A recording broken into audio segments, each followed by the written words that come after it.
West Side High School. There's an active shooter. Tonight, WJCL 22 News investigates. We uncover new information about those fake active shooter calls, the one that shut down 20 school districts, including right here in Chatham County. We compared two of those calls made to two different communities on the very same day. Well, the similarities in the two are striking. We also explore who could have made those calls and why one former prosecutor you just heard from believes that the suspect could live right here in Georgia. West Side High School. There's an active shooter. Hello. The call said it all. A man claiming an active shooter situation happening at Westside High School brings deputies dressed in tactical gear and the bomb squad to investigate as nervous parents race to the scene. I'm a math teacher. He shot 5 students in front of me. And our thinking at that time is we're coming with everything we got, and we're going to try to deal with the situation when we get there.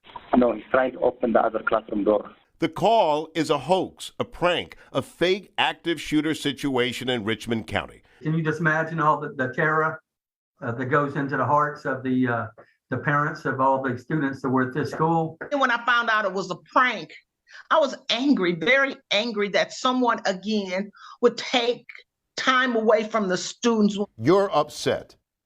Yes. I mean, it's ridiculous that no one has anything else to do than to disrupt children's lives. I obtained a copy of the Richmond County prank call through an open records request. Listening to it, I noticed how similar the call sounded like the same man who made the prank call to Glenn County Police that same day. Brunswick High School. There's an active shooter. The suspect is still there. That's the Glenn County call that shut down Brunswick High School. Compare it to the Richmond County call that caused angst at Westside High School. He is trying to open the other classroom door to shoot more students. Again, the Glenn County fake call. I'm a teacher. I'm a biology teacher. Hello, I'm a biology teacher. The call to Richmond County. The students also shot next to the classroom. I'm there in the staff room.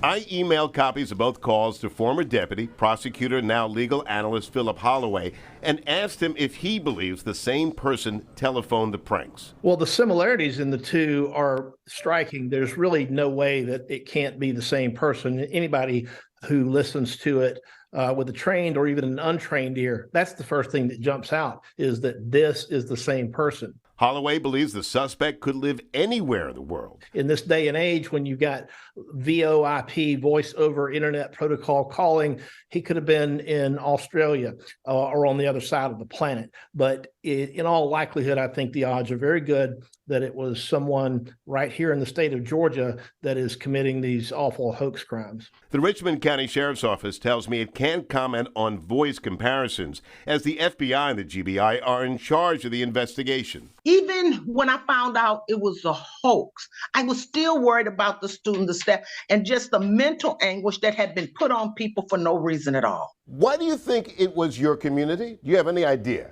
No, I mean, that same question could be said for Savannah. Why Savannah? I reached out to the FBI, and a spokesman said the Bureau does not comment on investigations. An investigation